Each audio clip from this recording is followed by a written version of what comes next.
This video right here on Twitter has blown up since it was published right after, it was the day after Christmas. And man, you get straight out of the holidays and your first thought is dropping this. I mean, I understand I'm about to drop a documentary about the war in Ukraine right after New Year's. It's a strange feeling, but either way, he drops a documentary on daycare fraud in a Somali neighborhood in Minnesota. That a largely Somali neighborhoods and Somali-run daycare centers are having a massive fraud operation ran out of them. That a lot of these operations are just fake and they're not real, and they're being used to funnel American taxpayer dollars into the pockets of crooks. Now, what's interesting is this is not a new story. While this is what's blown up, and you can see it's got 135.5 million views, that's gotten a lot of attention. I do want to just note that a view on Twitter is you scroll past something. If you pause for about half of a second, you don't click it, and you just keep going, which is how most people consume information on Twitter. It's just headline after headline after headline. This is how a lot of people kind of subliminally take in information without really knowing it, and then repeating it and kind of vibing news that they haven't confirmed. Well, that's what a view on Twitter is. It's still got a lot of attention, but 135.5 million views. This is not the first time this was reported. This was actually reported more than 2 years ago by other local outlets. It didn't get national attention, but back then they were talking about potentially billions of dollars being stolen in taxpayer money through these fraudulent daycare centers. But it wasn't just like daycare centers. It was essentially a scheme operation that had peaked after COVID, because post-COVID, there was a lot of stimulus money sloshing around in order to try to stop us from sliding into a recession, which we did avoid a recession. But in the process of avoiding a recession and throwing money around, a lot of people took advantage of this situation to try to get money injected into their businesses. A lot of people took out PPP loans that they probably didn't need, is probably one of the more common, less illegal examples of this. But there was also people running fraudulent operations trying to say, hey, we're a business, give us a government grant, we want some of that stimulus money, and then it ends up just going into the pockets of crooks. So this was a real thing that was happening. What's interesting about this report, though, is that I don't really see a lot of financial documentation or evidence of financial crimes being committed. We don't see necessarily any investigation into anything that has been confirmed. Hey, this person for 100% we know is committing a crime. Let's talk about the convictions. Let's talk about the guilty pleas. I mean, there's dozens of people that have been arrested. Like you could concentrate on those cases, but most of the time was spent speaking and going through new or currently operating daycare centers that they were not able to prove for running fraudulent operations. Besides, at the very start of the video, when they mentioned the fact that, there have been instances of fraud proven, which is true, most of the video is visiting daycare centers, asking to see the operation, and essentially him being denied. Now, you can do that, and that can be part of an investigation. But if you go and watch 60 Minutes, but if you go and watch a more established investigative news program, that is usually the end of the story. After they've gone through and they've proven everything else, and they've proven the parties involved and that they are specifically guilty, they go to those individuals and then try to confront them with the evidence, confront them with the truth. And so they're trying to not only show that they, look how brave we are and we're going out and we're confronting people, which it seemed to be the majority of this video was him going out and saying, look, I can go confront people in public. But that is done also as a way to allow them an opportunity to respond. It's not only meant to show the valor and the glory of the reporter going out there and, I'm out there, I'm telling the truth here. It's also meant to give the other party an opportunity to respond. But since he didn't have any financial documentation or any evidence to bring against the specific daycare centers and the staff that he was going to and talking to and asking for the evidence, which was to go in and film inside these locations, some of which were he admitted while speaking to CNN afterwards were operating after, might have been operating after business hours. Like, he's going to them. We don't even know if this is like when they're supposed to be open. He didn't know that. He couldn't answer some basic questions about when he went and approached these businesses about filming, which he did not pre-clear with them. And then he got denied. And that ended up being really the part of the investigation that circulated, was just him confronting these businesses. But it didn't bring any new information to light. The main thing he achieved was bringing attention to the issue, but he didn't discover anything new. He didn't particularly do good reporting. He essentially went to a bunch of private businesses, asked to film there, and then got denied. Now, that is something that's part of a report, but that would usually be part of something that requires like 80% more effort. You need to go out there, try to find the businesses that you're confronting, their specific crimes, the people involved. You know, you try to organize something maybe outside of business hours, give them opportunities on other occasions to respond. Like, there's a lot more work that would typically go into this, but it brought a lot of attention to the matter. And so I think the main question I'm left with is there any value to bringing attention to the matter if you don't necessarily set up that the businesses that you went to and you confronted were necessarily guilty? Nick Shirley is the opposite of a journalist. He introduced no context, didn't do anything but publicize an excuse for racism.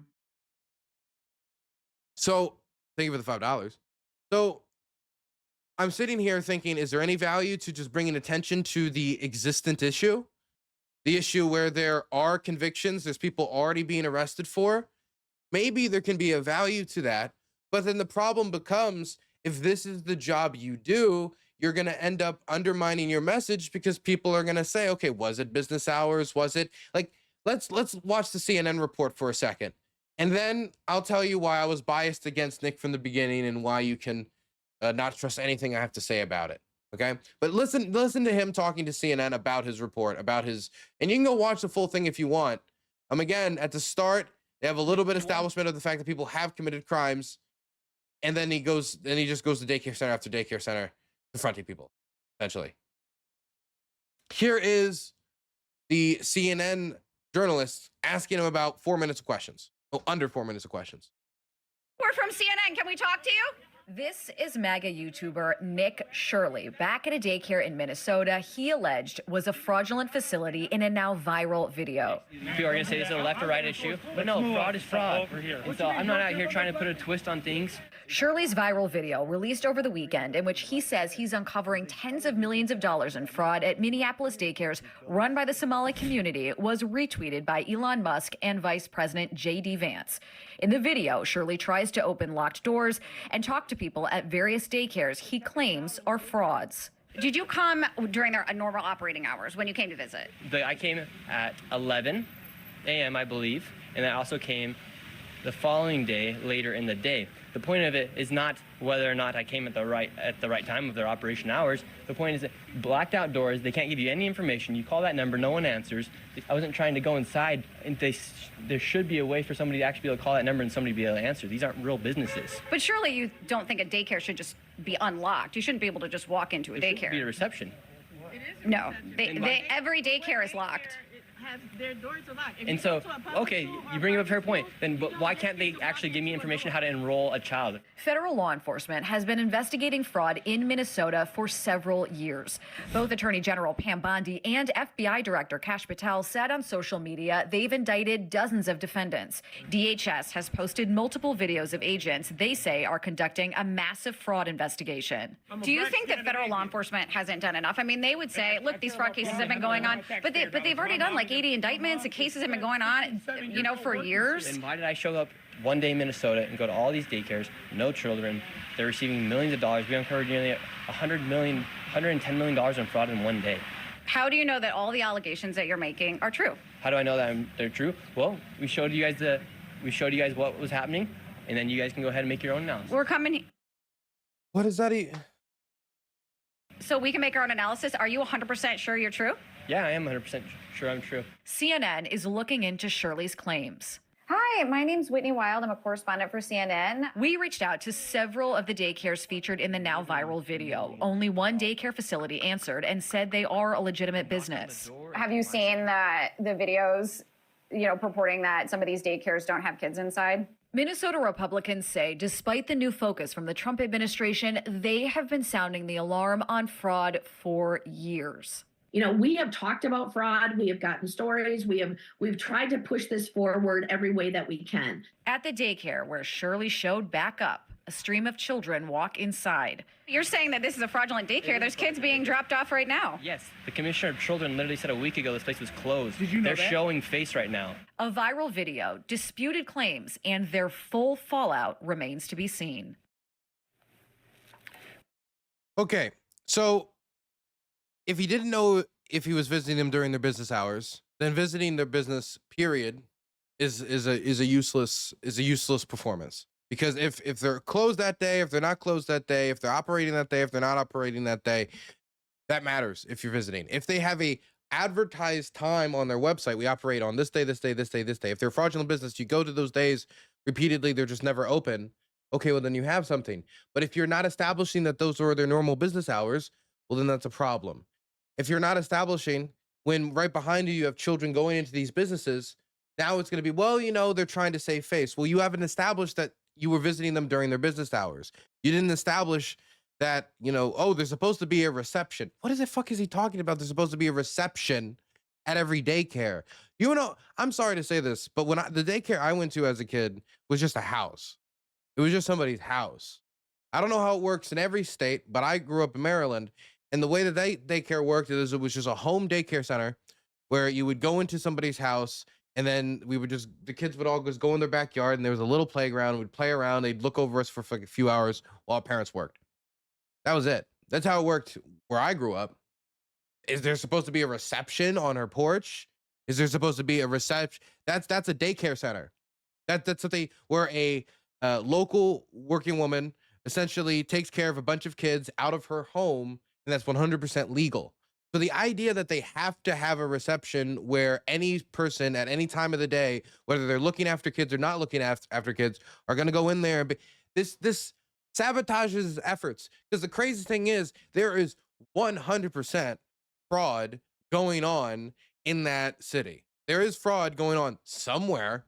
That's almost positively true. The fact that they have so many convictions, like the odds of them capturing every single instance of it and all of the convictions they've already gotten, probably pretty low. Maybe they got the majority of it, or maybe they didn't get the majority of it, and he could have proven, hey, we didn't get the majority of it. That could have been something that if he went out there and he got evidence and he showed, he could be like, look, this thing that the government is currently prosecuting all these people that we've proven that there's a history of it, still going on, and here's all my evidence. But all he ended up showing was at these times, at these days that may or may not be their business hours, we were not able to get welcomed into their business, either because they did not respond to me or they specifically said, please leave, sir, with cameras that I do not know. And did he go to these people beforehand and say, hey, look, I want to organize something to just show that these businesses are operating? Like, you could have gone towards them in a lot of other environments. You could have said, hey, look, we asked before, we asked after. You could have established that you tried to go at it in a bunch of other ways besides just random crew of cameras walking up to the door.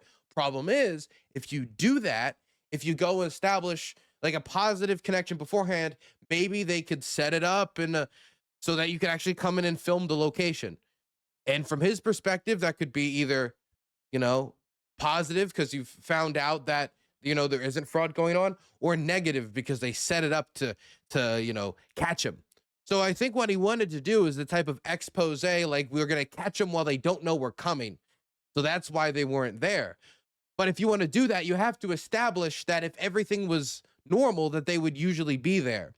If that's the approach you want to use. If you don't want to use the normal approach of, excuse me, hi, I'm a reporter. I'd like to come and film the location and talk to you guys about X, Y, and Z because there's been a lot of stories. But if you don't want to do that, if you want to do you want to get them, then it has to be like, okay, this Italian business that says it's not a front for the mafia is supposed to be open on Thursdays at this time. I'm going to go there at Thursday at this time. Okay, they were not open. Now let's try another day because the business could just be closed down for any other number of reasons. oh, maybe some people are sick. Maybe they had to call off. You know, that just happens. Sometimes I don't stream because I sleep in, you know? Then so you go a few more times. And on times that you establish are supposed to be business hours. And then you try it there. Then you try it in the other businesses that are part of the chain. If you wanted to show that there's $110 million of fraud that he has specifically discovered, which is his claim, by the way, because he's talking about these are the businesses we visited. These are the businesses that we were not able to establish that there are children actively there at the time that we are there. And so this is the amount of money that all of these businesses collectively have gotten. And so that's how he established, that's how he got $110 million worth of fraud discovered, right? That's the investigative skill. And he says, I know it's true, which is bullshit. If he was talking to the press and he said, look, all I'm saying is that this is highly suspicious and I want more questions to be asked, then at least there I could sit back here and conceive in my mind how he stumbles into this story without negative intention. I can make a pathway by how he just thought, you know, you show up, you film, then you leave, they're not there, they're not being cooperative with you as you suspected they would not be, as they suspect you are there to probably give them a bad narrative from the, of course, the owner's perspective, and then you end up in this position. But I don't buy it. I don't buy it. And I'm gonna throw a few reasons as to why I don't buy it. Number one, this is one problem. CBS, another news outlet, not CNN, actually did show that there was footage of children at one of these daycare centers the same day Nick Shirley was there. This is ABC Learning Center in Minneapolis. They have to learn ABC and numbers. Director Ahmed Hassan gave WCCO a tour after finding his daycare in the national spotlight. All right, we've arrived to ABC Learning Center. In a now viral video, right-wing YouTuber Nick Shirley claims nearly a dozen daycare centers in Minnesota are taking public funds but not providing a service. He says ABC Learning Center is one of them, knocking on the door in mid-December. I would like to check a child in the daycare. Hassan says his employee didn't respond because Shirley was in a group of about 8 people, and his staff were concerned about recent ICE activity. Is this daycare committing fraud? No, we're not committing fraud. Hassan showed us security footage from the same day Shirley was here. According to the timestamps in the videos, this woman takes a young child into the center at around 9 a.m. that day, about 3 hours before Shirley arrives at the door closer to the street. Within the hour after Shirley leaves, a woman arrives at the other door with a stroller. A larger family heads inside a few hours later. Tuesday afternoon, WCCO found at least a dozen children at ABC Learning Center, which is licensed with the state. Records show Minnesota officials last visited the daycare in November, noting some corrected and ongoing violations related to day-to-day operations, but no record of fraud. What did I do? I'm just... By the way, when I was doing a lot of these daycare centers where I'm from, those day-to-day violation of, oh, look, rusty nail on the swing set, whee! Like that type of stuff was happening too. But none of that is proof of a wide-scale fraud operation. That's just proof of, it's not just lead chip paint that we need to look out for anymore. You know, it's basic safety standards at these locations sometimes are not always 100% respected. Not saying that's the case here, but certainly was the case for a lot of the daycare centers I was at.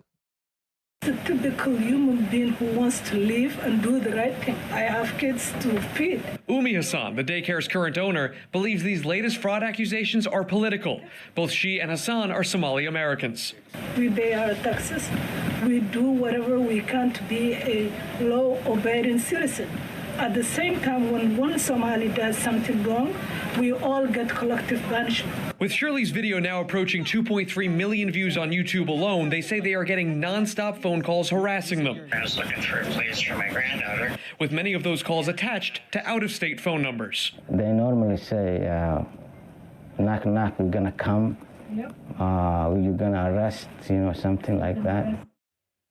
Hassan says they turned over attendance records to comply with the Department of Homeland Security request. They're now waiting to hear back. CBS News is reviewing records related to the same daycares. All but 2 have active licenses. And Aaron, while the active places have violations related to safety or staff training, there's no recorded evidence of fraud. Now, look, he said they'd proved 110 when that CNN reporter asked, do you know that this is true? because they said 110. He didn't say, oh, over $110 million of state assistance went to these institutions, and I can't find out if they're real or not. I can't talk to them. No, he said they were true. This undermines the whole, it's not even like, you can't argue it's a smoking gun if he claims that the case is closed before he even truly got started, before he even really did a follow-up, before he even checked if the businesses that he did visit were truly even closed at those operating hours, or were just turning him away because he's just a stranger. He's a stranger without a child checked in, coming up and filming on their camera. And instead, that gets concluded with everything they've ever gotten from the state is now fraud, and I've proved it. He did 1/10 of the work, but is acting like he just dropped the Pentagon Papers. And that's why I don't like calling this reporting as much as I would call this, I mean, almost like just, this is just like, he could have just done one live stream, went business to business to business to business, and then called it a day. And that would have been the same amount of journalistic effort outside of the little bleep interviews that he does in between. It'd be one thing to say, we're here on the ground just like looking at some business. He's talking like he just discovered $110 million worth of fraud, that he just did so many government auditors, the job, he just cleared it out. Like, my God, he did the work of like dozens and dozens and dozens of government auditors, and he did it in like a fucking afternoon. In an afternoon. Hi, HP. I hope you're doing well. And let me just say, Nick Shirley, again, I said I would explain why I was always going to be biased against him. And this is what I mean. Here is Nick Shirley trying to do reporting in Ukraine less than a year ago. Or actually, I think it's about a year ago now. Sorry, time flies by when you're actually in Ukraine all the time and not for a photo op. And that's what this is. Let me read you what this is. This is from November 22nd, 2024. I recently went to Ukraine. Now, I'm going to read it all, and then we're going to play the video, okay? And I'm going to tell you why, and I'll point out why we're doing that way. We're not doing it one by one in a second. I recently went to Ukraine a few months ago, and while standing in this trench, I felt compelled to make this video, warning Americans and people across the world about how important elections really are. I never posted this video because I was afraid of the backlash I might receive, but now I feel like it is more important than ever. Wow. That this video is seen by others as things continue to escalate in Ukraine-Russia war at a rapid pace. The second message he posted was, I want this war to end peacefully and pray for the innocent people of Ukraine and also Russia. This video was filmed in Bucha, Ukraine. I do not believe it currently active war zone. It was a town that was targeted at the beginning of the war, and also you can see in the video that the destruction of the war still remains. Okay, so Bucha is not a place.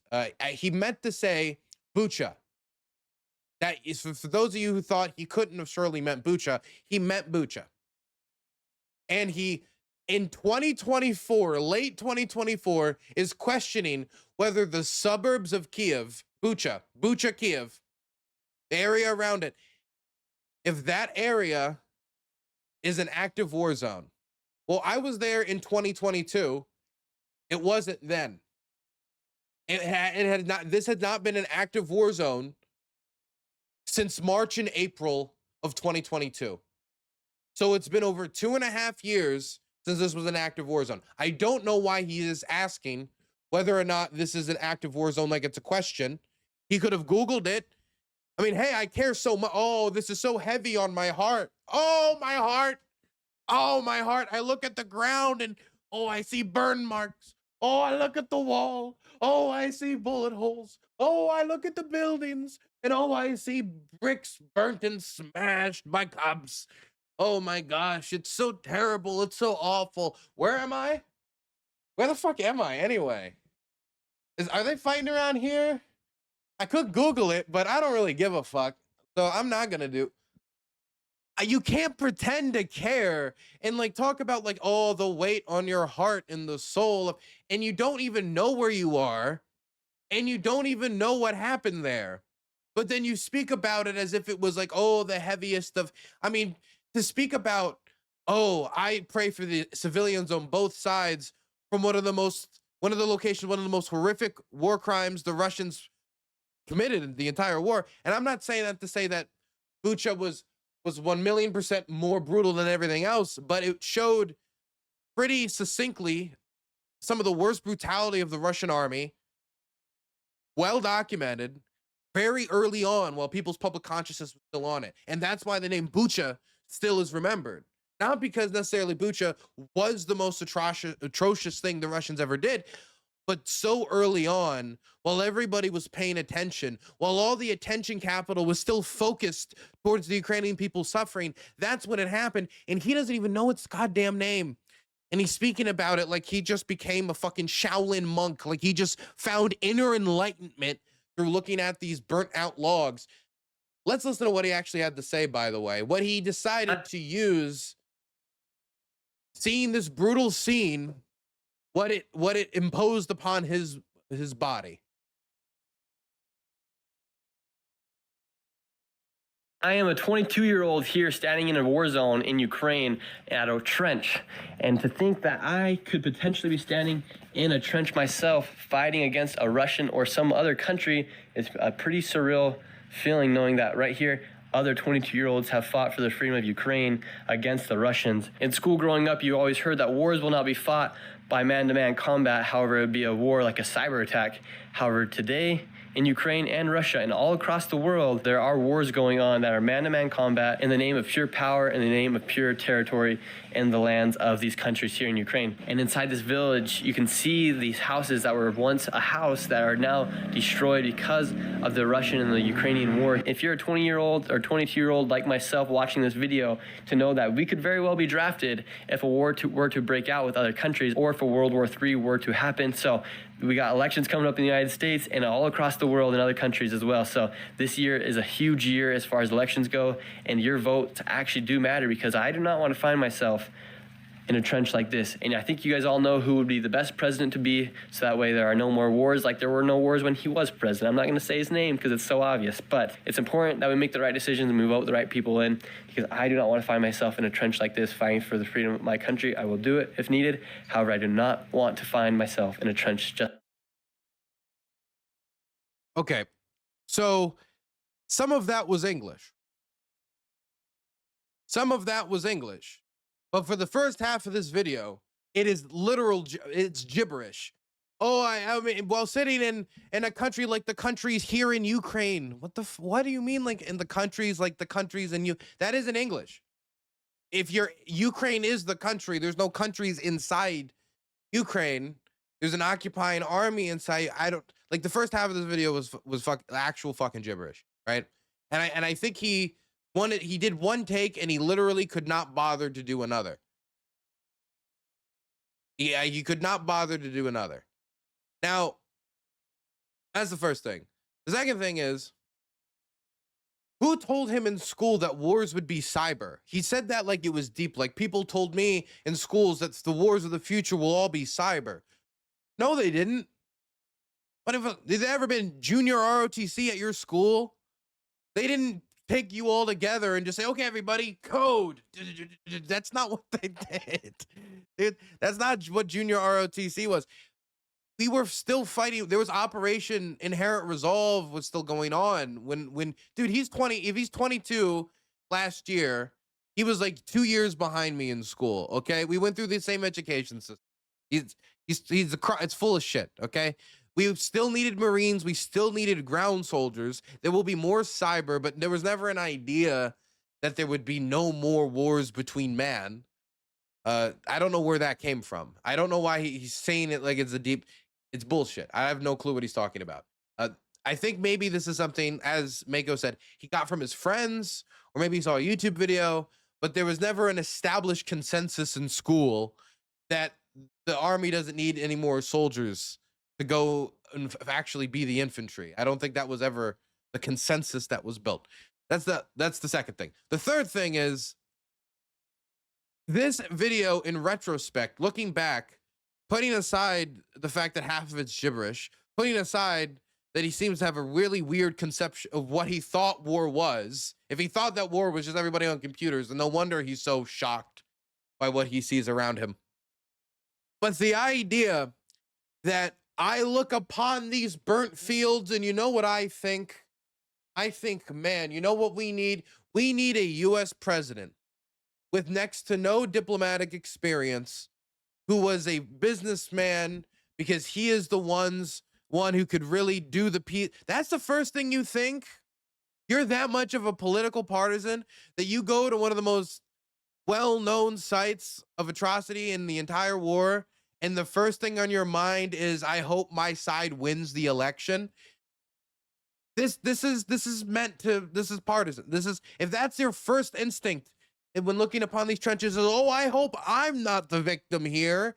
Oh, I hope I'm not dragged out to this war zone.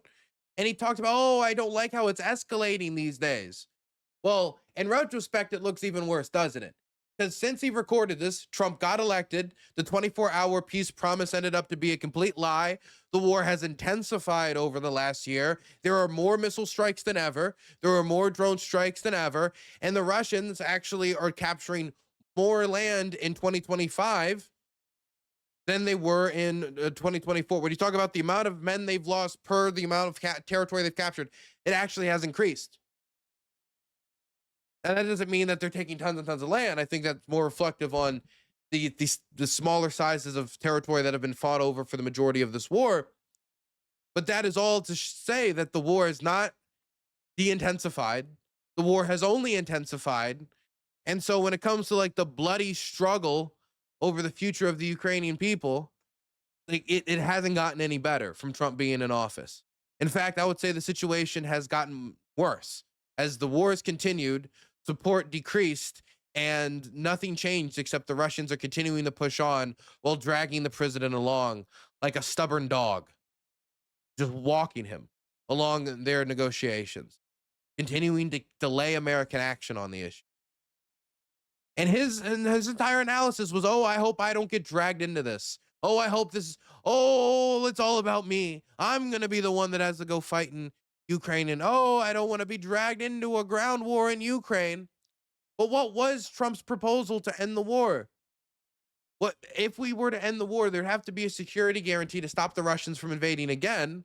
Or all you're doing is going to Ukraine to say, it's all about me. I want to make sure I don't go to Ukraine ever. So let's just stop caring about Ukraine. Which, if that's what you're saying, then stop pontificating about the brutality of the soil and just say, we should not care about the country. You don't need to travel to Ukraine to say that. But he goes there to pretend like Trump is the great peacemaker and will bring all good tithings. And from him, you know, Jesus Christ shall descend upon the land with all of his angels and their swords, and they shall smite the sinners who perpetuate the... No, none of that shit happened. There was no miracle that Trump had in his back pocket to end the war. Oh, he had no wars when he was president. The war in Ukraine was still technically going on while Donald Trump was president. He had to finish up Operation Inherent Resolve. The war against ISIS was finished, according to Donald Trump. Not really finished, but the territorial fight over ISIS's holdings in northeastern Syria and, you know, other areas of Iraq, that, you know, wrapped up under Trump. But that means that there was a war during that, you know, we were bombing stuff. And when we say there was no new wars, what does that really mean? Because we still haven't, under Joe Biden or Donald Trump, sent any troops over to Ukraine. So this is just the fear, or using the fear of people having to send their soldiers to go die in Ukraine in order to try to make Trump win.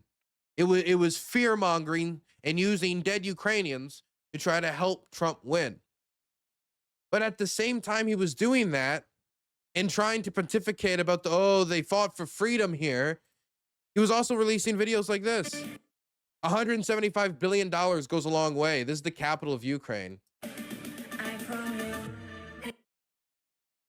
You are in Ukraine and you realize where your taxes are going. And then he shows that there's wealthy people in Ukraine.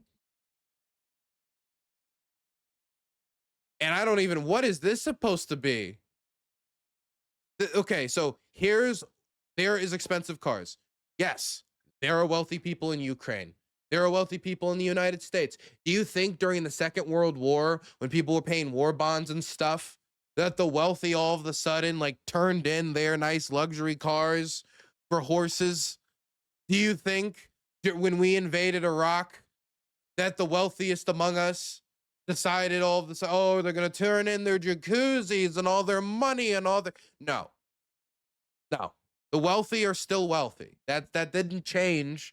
I mean, that is something that's been true since biblical times. I don't know why he thought that Ukraine being invaded, that would change that.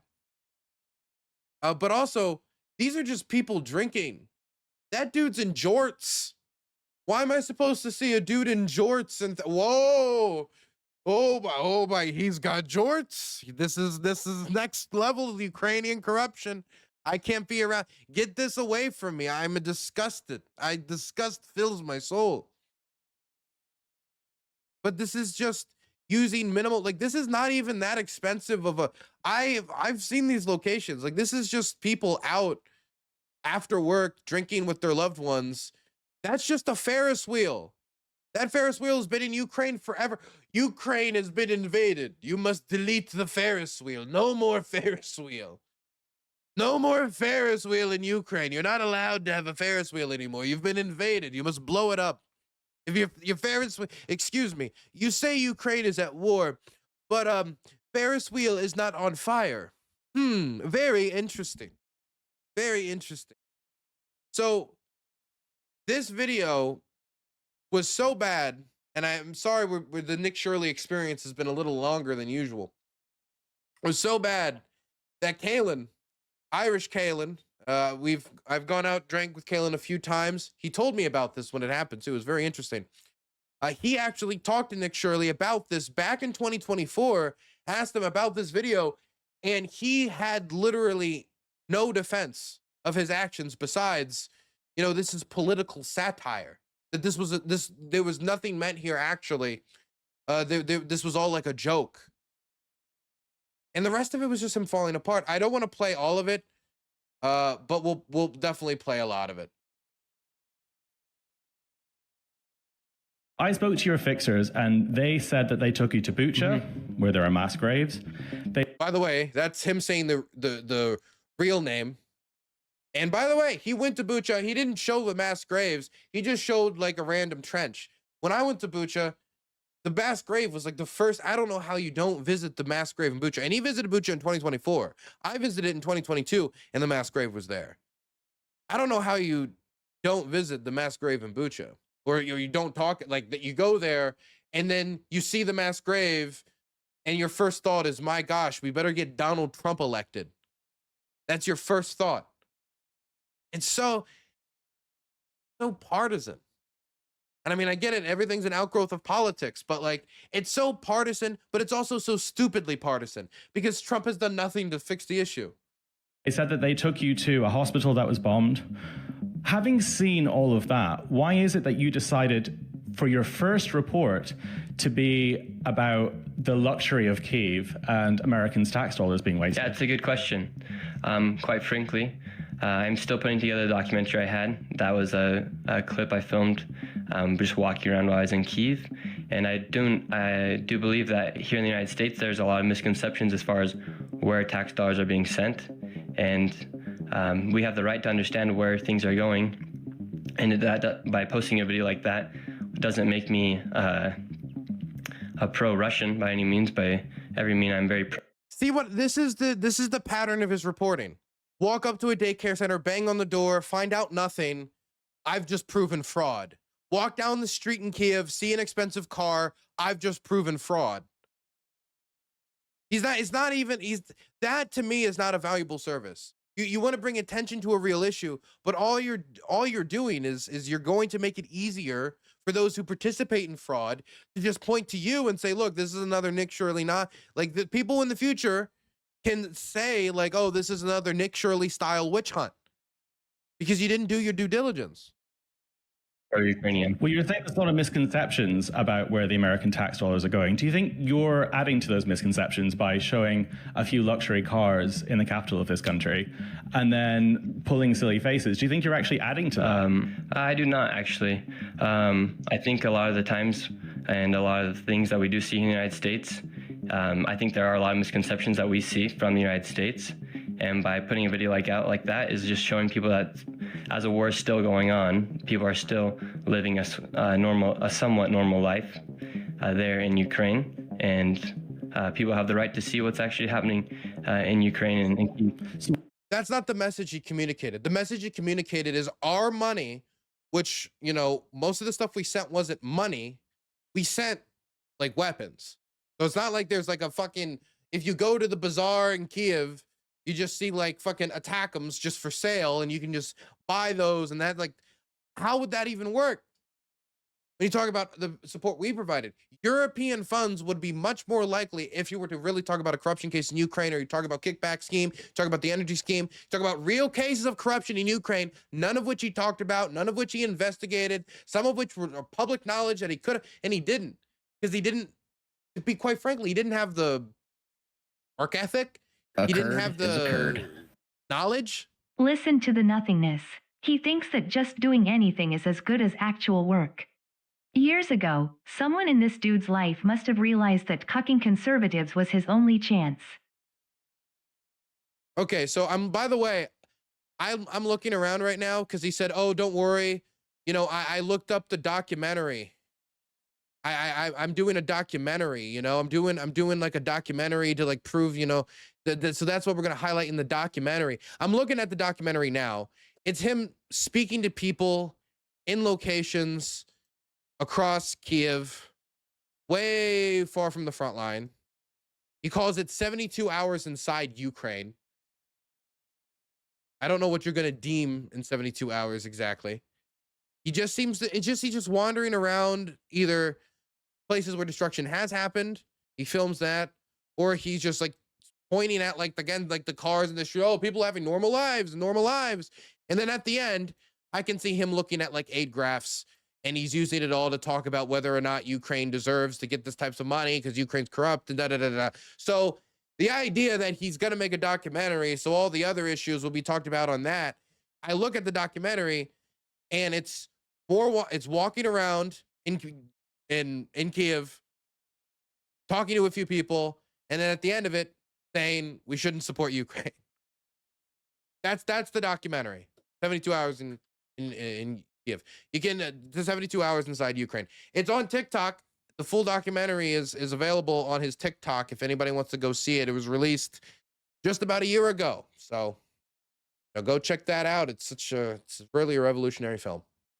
Why didn't you put that in the caption? Why did you just upload it with a caption saying this is where your tax dollars are going? Why didn't you add the context you're giving me now? As far as what context?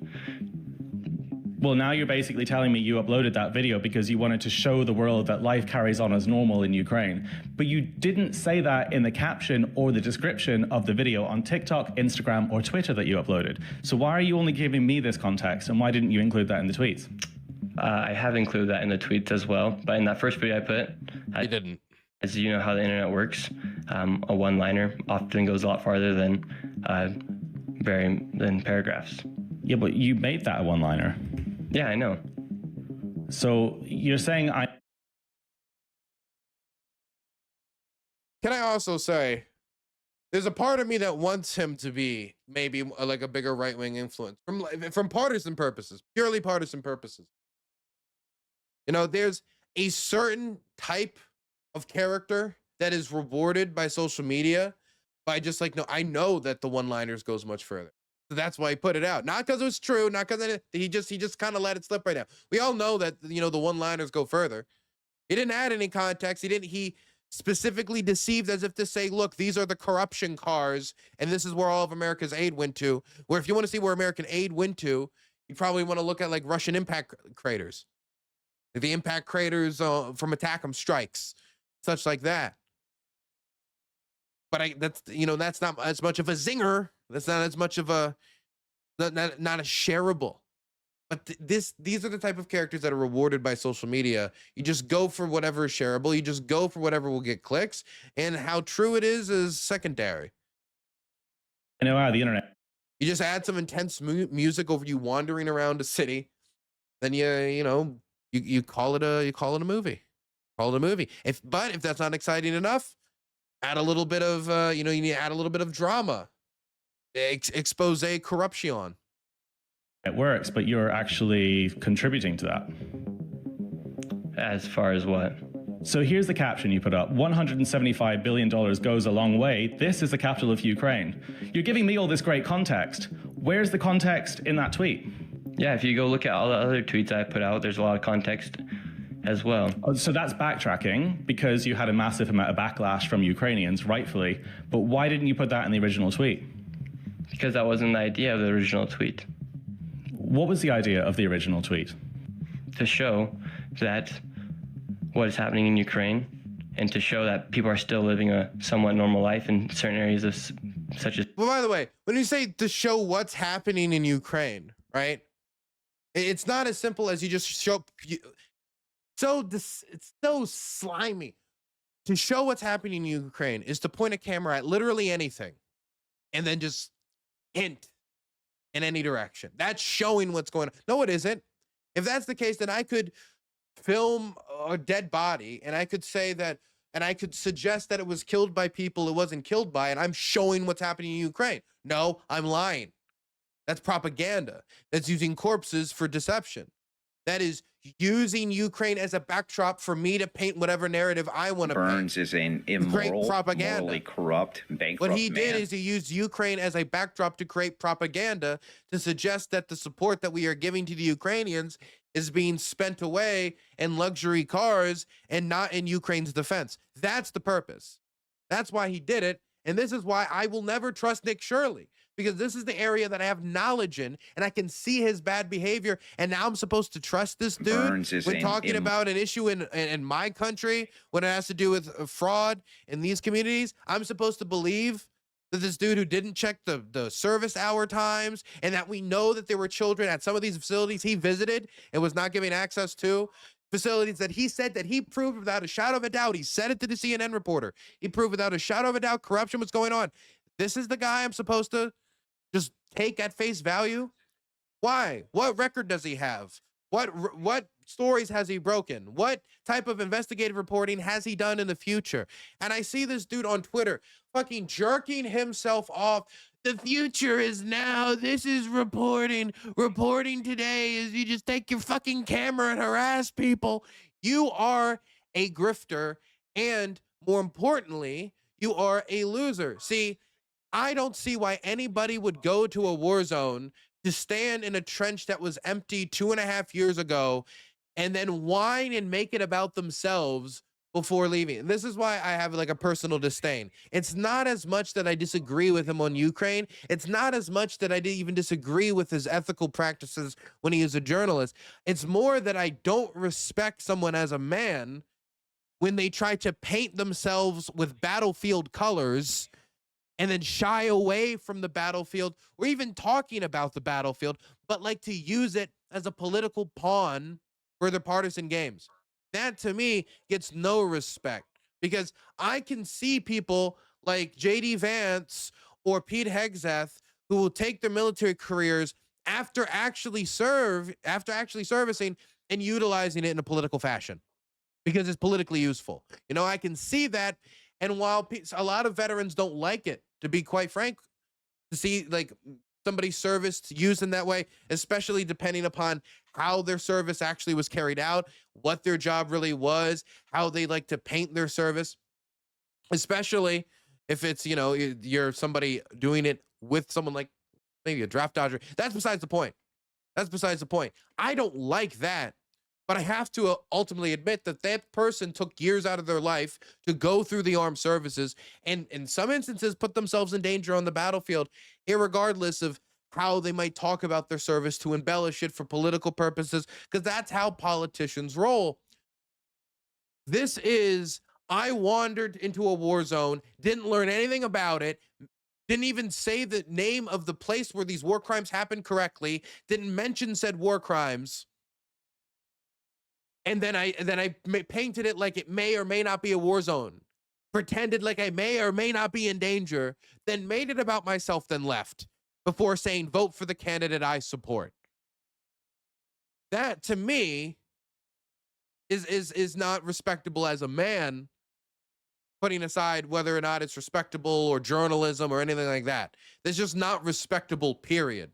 That's the type of stuff where if I saw you behave that way, I would not want to be around you, not because I wouldn't want to be associated with you, but the way you behave makes me cringe. The way you behave, it's like there's sometimes I'll watch Jackass or I'll watch a certain movie and I'll get so bad secondhand embarrassment. I physically get up and I leave the room. You ask my family members, you ask people, they watch these types of movies, and the secondhand embarrassment gets so bad, I just get up and I walk out of the room and I wait for the scene to be over. Maybe go get a sandwich, go get a cup of cider, whatever. I get that feeling when watching Nick Shirley frolic around that trench. And that's why I don't think I'll talk about him again. And I hope I don't need another reason to talk about him again. But considering the information stream, the information intake, the flow of content creators over in conservative circles right now, this is the pinnacle of right-wing investigative journalism.